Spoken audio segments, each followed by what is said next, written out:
Welcome, Alana. Thank you so much for being here. Thank you for having me. I'm looking forward to our talk. Yeah, it's been in the works for several months now. Yeah.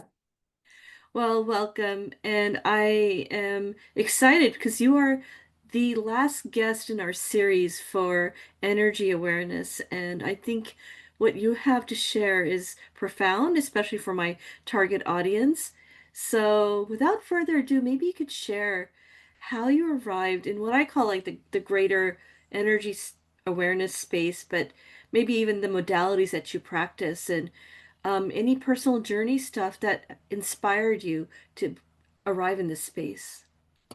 Well, I started off, I don't know how this happened, but like when it came to choosing careers as a high schooler, I just had this belief that the money would come.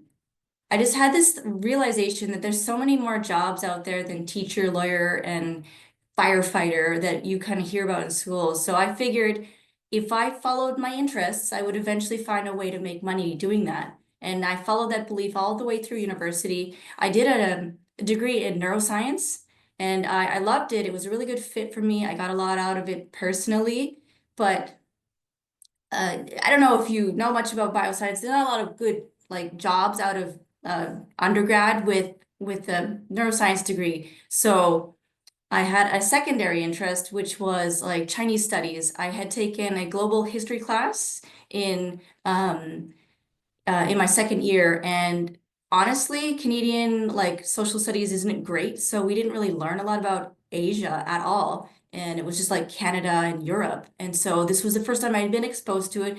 And I had immediate strong connection to it. And I just like I wanted to go there. And I wanted to go there for a long time. None of this 2 weeks sightseeing kind of thing. I really want to integrate and just understand kind of and touch on all those things I had been learning in my class. And so I did English as a second language teaching.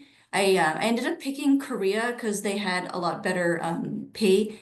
So while I lived in Korea, I did some traveling to different Asian countries. I did China, I did Indonesia, I did Japan, and I did a lot of stuff in Korea. And one of the cultural integrations, I guess you could say I did, was I tried out medicine. Asian medicine. I went to temple stays, and it was way more a proper fit. I don't know how many science people you know, but there's a highly skeptical group of people, and then they're trained to do that, and I was no exception.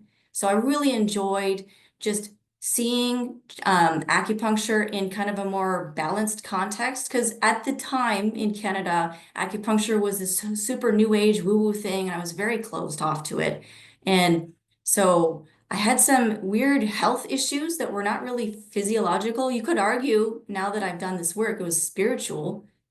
Um, and I just kind of needed something that was a little different than just Western medicine. So I started going to acupuncture and started taking Tai Chi while I was there. And it was a really, really good fit for my personality. Like I said, I was pursuing the things that I wanted and just personal exploration, personal fit. Like I wanted to do something that used my intelligence and I wanted something hands-on and something that I was, probably going to grow with.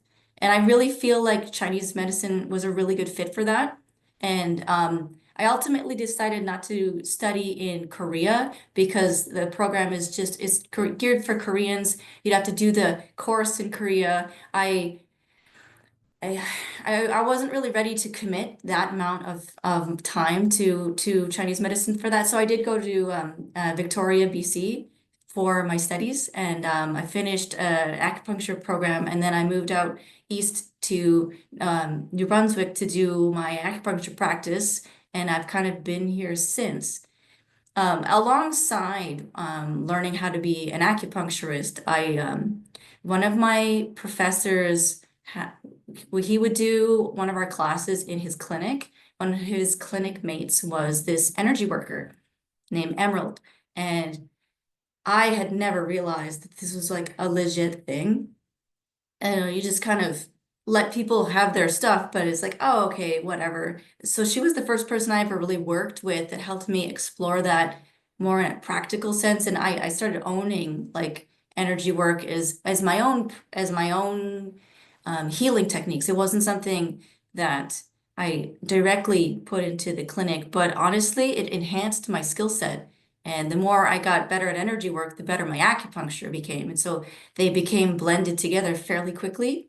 And yeah, I very much kept that practice up in my current practice. And so, when you returned from Korea, it sounds like you took a more formal Oh approach. yeah, I guess I did a proper, like in Canada, the Diploma of Acupuncture is a 3-year program. And then you can go into a few other programs that are both 4 and 5 years long. But you have to have some university and some in the acupuncture program, and then you can get a diploma of acupuncture and you become a registered acupuncturist. Not all provinces have that designation, but I have taken all of these things to become registered. So, Wow. So it's a long commitment, just like I would say going into a medical profession as well. well, I mean, that's what it is, right? Like, as much as it sounds like it's long to you, in China, it's a 5-year program and it's a proper bachelor's of acupuncture, and you take a practicum. So it's like, and in Korea, it's 6. And if I had gone to China, which I had considered, it would have been 7 years because I would have needed to take a few years of Asian language. Yeah, yeah, So absolutely. 3 years isn't that long, really, in consideration of that. It's kind of it's more work than maybe um, Reiki or something like that, but it's got its own grounded practice, and I would say 3 years is really quite short in considering all the material that you do have to learn. I think that's a commitment that's worthy of respect. As I mentioned to you before we hit record, that I've had acupuncture, and it was the one solution that or modality that I had not considered until it was just a gut reaction. Like it was intuition, like telling me, try it. And it felt good from the first try. Um, and one thing that kind of piqued my curiosity around what you just said was when you used the word healing. I think you used the word energy healing, or Yeah. and if you could help the audience as well as myself, because I am committed to the idea that there's more about energy awareness that people don't quite understand yet. And I think there'll be a shift among our understanding, hopefully over time.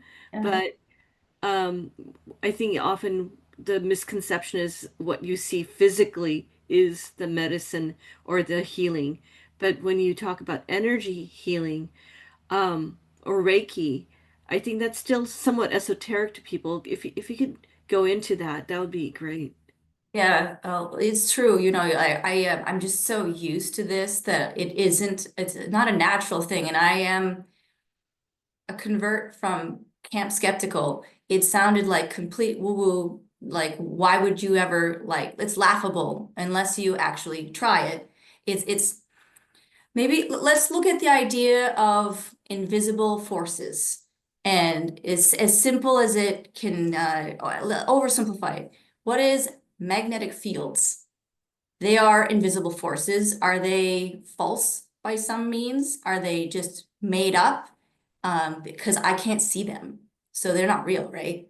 Um, while it's a bit of a stretch to call what I do similar to like magnets, it's definitely, there's an aspect of energy work that is not well measured. And I think that's more the problem with people's beliefs rather than the actual results, because I can get results all the time. And you don't magically touch somebody with your fingers. There's like more going on, but it's really hard for science to acknowledge something that their tools can't see. So way back in school, there was, I don't remember the name of the studies anymore, but they would like in psychology, they would have like EEGs, and they would measure somebody's reaction to magnetic fields on their brain. And they would have these presences that you would feel. And there's this really interesting idea of like biomagnetics. and bioelectrics. They're just not well measured because you're looking at something that is um, usually in the brain, so they would cause damage. It's really hard to visualize. I don't know, maybe they're going to get somewhere with some of this um, brain integration with chip technology. I think that visualization, I think, is the core problem with people and energy work. Because once you've experienced it, you're like, no, no, there's something I've been connecting to. And I'll give you a vague example of energy forces that aren't necessarily energy healing. When someone is angry and they walk into a room, doesn't everyone's hair stand on end? Is that not some kind of vibes being put off? Like that nobody's touching anything. And a lot of the time you can feel it before you see it. So I'd like to ask the listener what you might think that actually is. Um, we don't have to call it anything like formal, but I'm going to just like put the skepticism out there to prove that it isn't possible. Like the science is not out, and I'm going to say their limitation is on their measurement devices.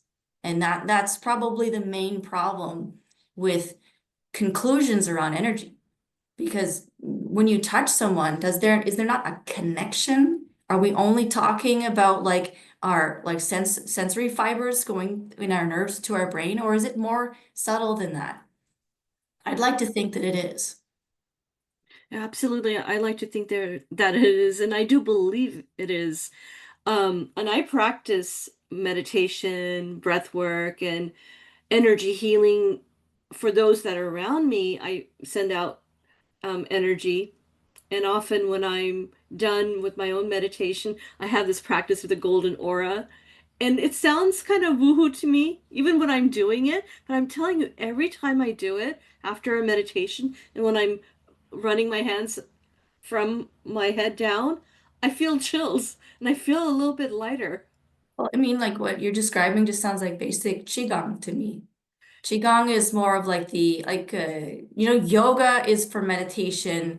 Tai Chi is also for meditation, but you can consider Qigong is more of like the movement-based energy work practices. And what you just described, I believe is called bringing down the heavens. Yeah, and I've practiced qigong and fell in love with it immediately. There was this one practice where we I forget what it was called, but like something about creating a fireball or energy ball, and I could feel my hands just light up. But when you mentioned healing and energy healing, I find that exciting because I really believe that you can even through your thoughts send energetic healing. Well, that could be another part I could talk about. Now that we've kind of got like a basic why the skepticism is having trouble, I can just kind of go into more deeper. And for me, energy isn't just a kind of reactionary thing. It is a force, and at some point, it can probably be so complicated. There's intelligence or um, just awareness to it. So you can direct energy and you can have intention with the energy that you direct. Like I was telling you about with the anger, the opposite is you can feel when someone's thinking about you. And you can often verify that. And for the more astute and sensitive people, it's very straightforward. Like I was thinking about you today. It's like, yeah, around this time. And I'm like, yes. Or whenever someone texts you like, hey, what's up? And that kind of stuff is like hearing the vibes of your close-knitted friends. The conscious energy to me is a great definition of like the creator or source or universal energy. I don't like, I guess, the religious definition of God, but the extended energetic one where we're looking at it as like physics plus makes a lot of sense to me. And it fits better with how I feel the universe is formed. But there is an intelligence to that, right? And an intent. And I find that it's so palpable and easy to find. The other arguable thing, especially when you look into shamanism, like the Korean shamanism or even South American shamanism, is the idea of spirits. These are energy forces that are like non-corporeal, without a body, but still able to interact with us. So that kind of stuff is used in their medicine all the time. Absolutely. Um, Another element of this, and this might resonate with you, is that these, for lack of a better expression, maybe energetic forces, if you will, can communicate through a variety of means. Like you were saying, some of it could be that, oh, I was thinking of you, and it's sort of thoughts syncing up. And it's also through synchronicity.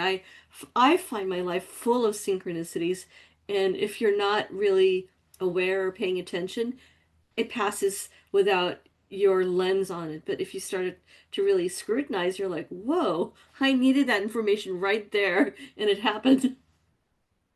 I love stuff like that. Like you're just talking about signs, and um I read Carlos Castaneda a long time ago in his book in Don Juan series, and the idea of a sign, Don Juan was like, a sign is anything you decide is a sign. And that sounds like a really cop-out definition, but I feel that that's like because the way we communicate with these other forces can be so vague that you have to try multiple ways to pay attention. I have gotten used to feeling signs that are of value. So there's like a twist to it. I'm like, wait. Why am I following this weird algorithm on YouTube? And I just listen deeper and I'm like, I think I'm getting a sense of what I need to hear from this like video plot line. Some people channel, hear their messages so you can medium or channeling. I'm not sure how to define the differences. When you're hearing these messages, um, depending on what the person's probably more connected to, a better affinity with, they'll use different signs to have their results. I've worked with people who get their signs through like song lyrics. Sometimes I get mine through movie plot lines. Um, some people, they'll ask for a specific sign to appear in their world around them. Like I had one client who really liked asking for signs. And so I would listen for a truth, give her part of that in her healing session, and then she would go find that sign. And I remember this one time, this person was like, all right, fine. If this is true, I need to see a blue polar bear. And you know what she did? Like it was like maybe within a day, she went to her son's kindergarten class and she looked up on the wall and do you know what she saw, right? Randomly, a blue polar bear. Or I had one person who was like purple unicorn and and she found it very quickly. Some people see it in numbers, so you can look up these angel numbers. For me, that's all signs and they're all valid. Absolutely. Now, you mentioned something as you were talking about the signs, which I'm a firm believer in because I've had just my everyday life is full of it in different ways, whether it's numbers and patterns or messages, or sometimes like I just have to go off on a little bit of a tangent.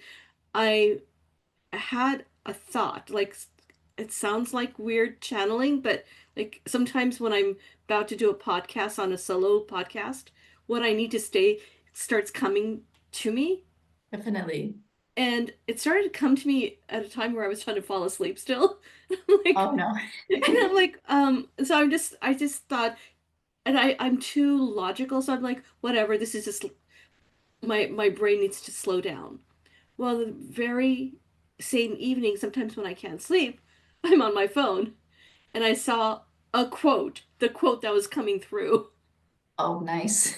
That's really confirming. He was confirming that I need to talk about this somehow in a future podcast.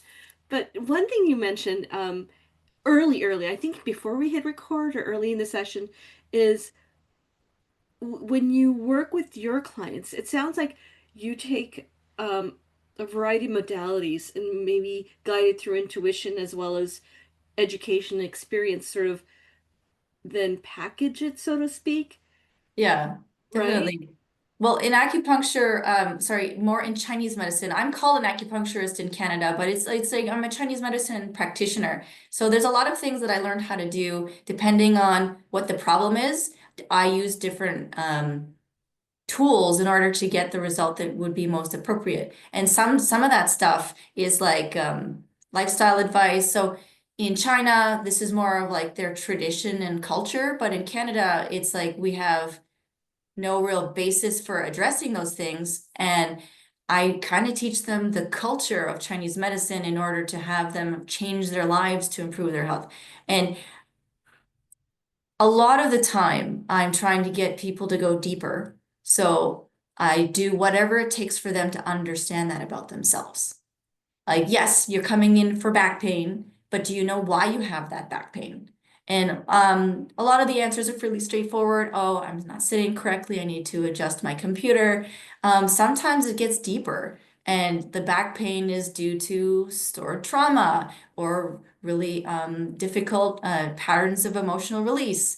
And these kind of other symptoms, I need to help draw people out of that so they can have a sense of what actually they can do to help themselves long term. Do And you, it's a mix of different things. Not everything's going to get people the same results. You have to customize it for what the person's presenting. yeah, yeah, because you mentioned like with some clients, as you're helping them, it sounds like they may want also other signs as validation. Well, I have a few different types of clients, and I would say for the more esoteric leaning people, that's the kind of stuff that I will provide them because that's their medicine. So the medicine that they need to see in order to like get through their healing. And I like using stuff like that, a personal, very interesting. It's really validating when you can channel something and then they'll all of a sudden they go and verify it. I had somebody who I kept feeling something in their chest. And when I listened and saw the image, it was like this gray room. And I looked further, and it was definitely a hospital room. And they were definitely a baby. And they looked and checked into their history. And when they were 1.5, they had pneumonia and they were in the hospital. And it was as we had seen in the vision I had. I was a very, very confirming. I knew nothing about this incident, but it released and worked through some of the issues that they were coming in for. Wow. So that speaks to your own intuition as well, because I think that plays such a strong role in one's ability to truly heal because you're now in tuned. Yeah, I'm gonna have a strong opinion about I have an interest, and that interest has led me to practice and participate in this a lot. I don't think it's like something that is gate kept for only like special people. I'd say maybe you have an affinity for it and it's easier for you. But if anyone wants to do this, I think energy work is possible for anybody. You mentioned earlier that you even gave us a name of that individual that's what was your introduction to someone doing energy work. Emerald, yeah. I don't think she practices anymore. It was like 15 years ago now. What was your first impression when you saw that? Because clearly it left some kind of impression. Oh, like I said, my background was in science, but I guess I didn't say this in my introduction, but when I was in Korea, I did attend a bunch of shaman rituals.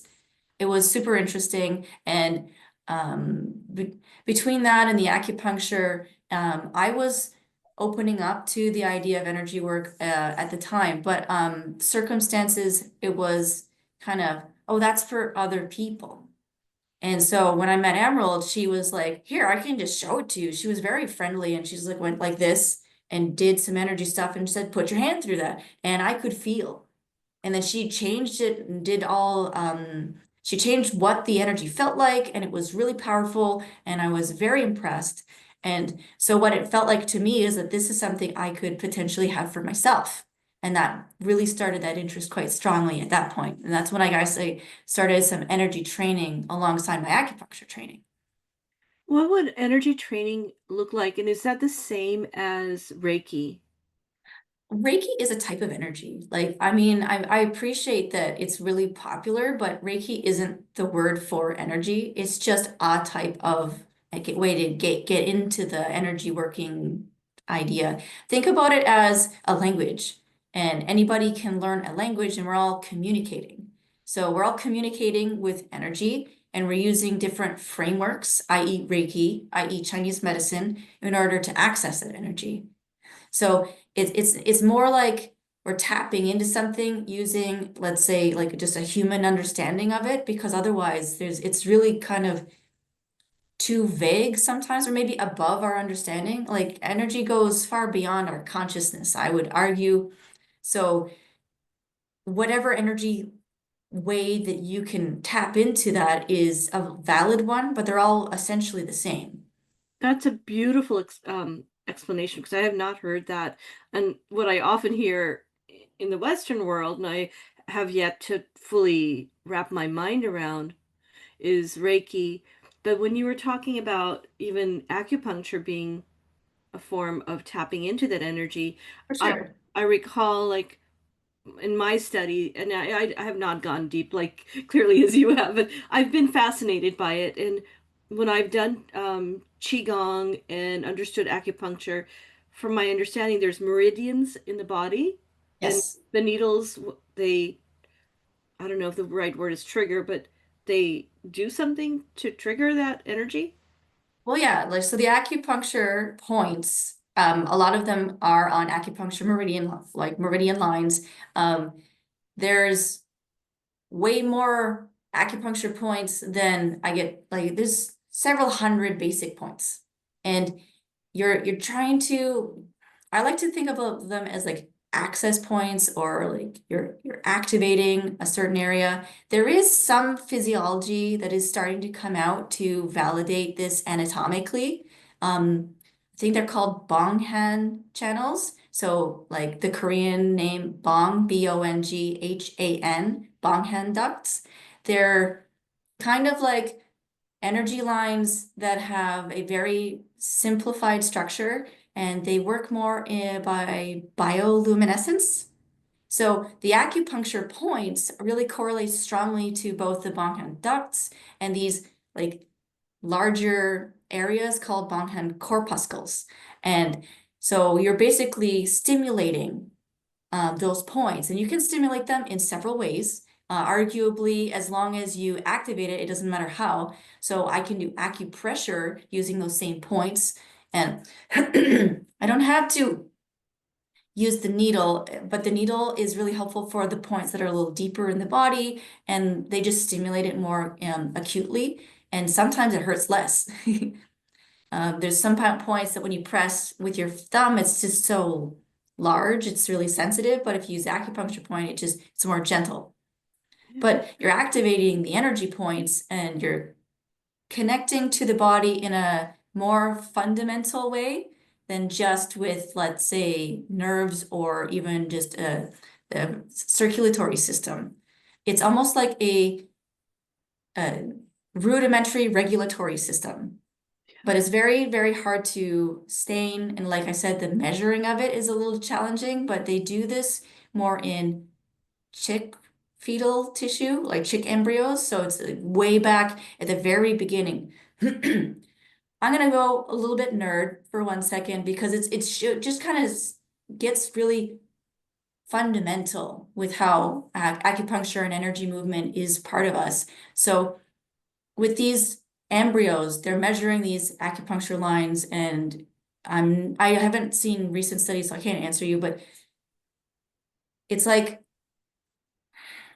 there's this gradient theory when it comes to a fetal development. And so like the different parts of this body, as they differentiate into different specialized cells, they'll move around this embryo. And it's when I was in school, it was like a chemical gradient.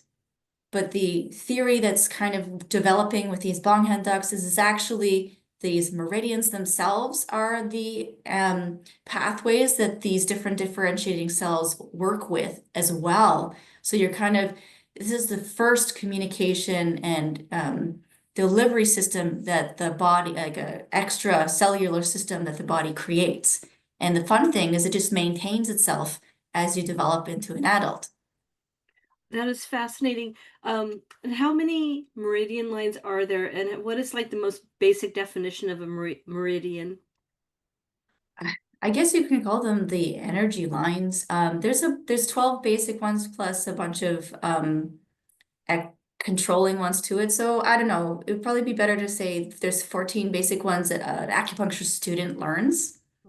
The most fundamental one would be just the midline. The midline is made out of two meridians called the Du and the Ren, and they both originate from the seat of the body. Mhm. And it's easy to,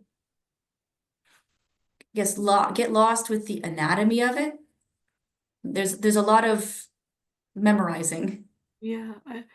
Um, what I also recall from my understanding from this is that you're like, and you just mentioned that when you activate these certain points, there's a method to the madness. There is a healing that can occur, or I would say your body can respond to that pressure or the needle in a way that can help release the energy in that area, correct? Oh yeah, like I want you to think about it more systemic than that. So a lot of acupuncture isn't really about putting a point in where the pain is. It's about regulating the body. And so I have a pain in my shoulder. I need to unblock why that pain is happening. And in acupuncture theory, a lot of that is stuck energy or stuck chi that is no longer flowing properly, and that's causing a backlog of energy blockage, and that blockage is causing pain. I can open up that pain in several ways, and I can even use different parts of the body to open up that pain. And on a more basic regulation, you're trying to get the body's energy systems to go back to the correct amount and the correct direction. So a lot of what I end up doing, especially in the beginning, is I balance people. I'm not really pushing one direction or the other. Acupuncture is much more of a regulatory medicine, and that's why it's really good for pain. So it's opening up these blockages and it's balancing up energy throughout the body. And for me, most people's issue is that they are unregulated. Some people just are so wired that they have no concept of how to bring the body back down to balance. And so acupuncture is almost like a forced meditation. Absolutely. I mentioned to you before we hit record that when I was in the process of trying to get pregnant, I was in an extreme state of stress in my body. And I think emotionally I was stressed. And when I first got acupuncture, intuitively I understood what you were saying, that I needed to regulate this energy. And on my first session alone, although I was terrified with this idea that somebody was going to put needles in me, I, I had to give some, um, I had to like just have faith. So I remember going through the session and I was told, "Oh, you'll feel super relaxed." And I was like, "Unless I have wine, I'm not going to feel that relaxed." And I remember when I was done, like 45 minutes later, I could not have felt more relaxed. It was Yeah, as though somebody had given me some medicine, but it was deeper and almost euphoric to some level, and my body felt so calm. But yeah, uh, I couldn't even articulate the words. It just felt really calming. So definitely. yeah, I highly appreciate that modality. Now, going back to your journey and your story, um, you described it so well in terms of coming from more of a science background and then leaning into this and now being a practitioner. Um, how has this modality now personally shifted or changed anything for you? And you mentioned that you've had your own journey and your own challenge. Can you tie that back into how this plays in your current life path? I mean, I appreciate and love what science has given me because it has helped me keep a level head as I've explored this. But there's something about all of this that fits. And while I was in university, I decided to become a fairly hardcore atheist. And there was things that I connected to that I'm like, that's just wrong. There's like biodeterminacy, like none of this is real. So I can let all of that go. And I tried. And when I was in Korea, I got really unhappy with my choice around it. So I gave it up and I decided that it doesn't matter if it's real or not, it's what works for me. And but I take that attitude of scrupulousness and just making it work for me and finding my evidence. I don't have to find objective evidence anymore. It doesn't have to have like statistically significant results.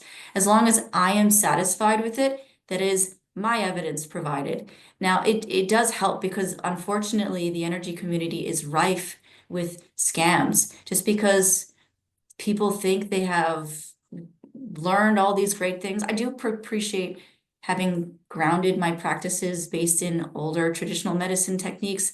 It doesn't mean you can't have new ones, but you can just have a discernment around it. Uh, so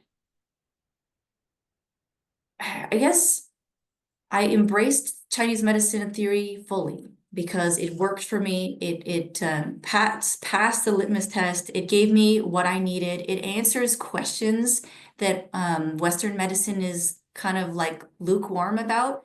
There's so many conditions, like the pattern of diagnosis in Chinese medicine may be vague in some sense, but it's very accurate and thorough in others. A lot of the host of issues that you can label in Western medicine. There's a bunch of them that just don't have treatments for. And it's almost like the opposite in Chinese medicine. So it's like, well, we don't know what to call it, but all of these symptoms point to this treatment. And then you test it and you say, oh, well, that treatment provides a change and results that work for me. And in the beginning, I was my own patient because you can't acupuncture or treat in your first couple of years. So I was just going to all these different things and treating myself. And so I got to have my evidence with that kind of stuff. And I got to work through my own health. And that arguably any healer should be doing that kind of stuff all the time. Anyways, I need to be ahead so I can keep going for when my clients are getting better. And I just I'm very satisfied with how this way of thinking provides change and improvement to my life. It gives me direction when I'm struggling with something. I have a sense of how to approach it. It gives me this curious mindset in order to keep going. And I know how to reach out to other areas outside of my modality. And it's hard to treat yourself. So you need to participate with other people for that. And yeah, so it became just who I am at this point. And I'm that nerd at parties where you're like, oh man, you can really tell you like what you do. Yeah. Well, and can you like now bring us to the next steps, next evolution of your life? And earlier we had talked about our connection to business, and perhaps maybe share what you're developing in the last couple of minutes and how the show notes will share with people how they can find you. But what's the next part of your journey now? Well, I mean, I've been practicing for so long. So one of the things that I have noticed is that I repeat myself over and over again with like the same basic ideas. And I'd like to just take those gems of wisdom and turn it into something for a larger audience. So I'm working on public speaking. I'd like to make my own podcast. It's in the works. It's just something that like my life is very busy, so the pace of it will be upcoming. So that kind of larger audience, wider presence, I can do what I do without needing to be in the same room as someone because energy work doesn't require to be in the same room. Acupuncture does, but the other aspects of what I do not. So I'm finding what I do fairly niche. So I'd like to offer it to like more of an online community. So I've been moving more online, doing more of a coaching as well, using my Chinese medicine and Buddhist practices as my foundation for that.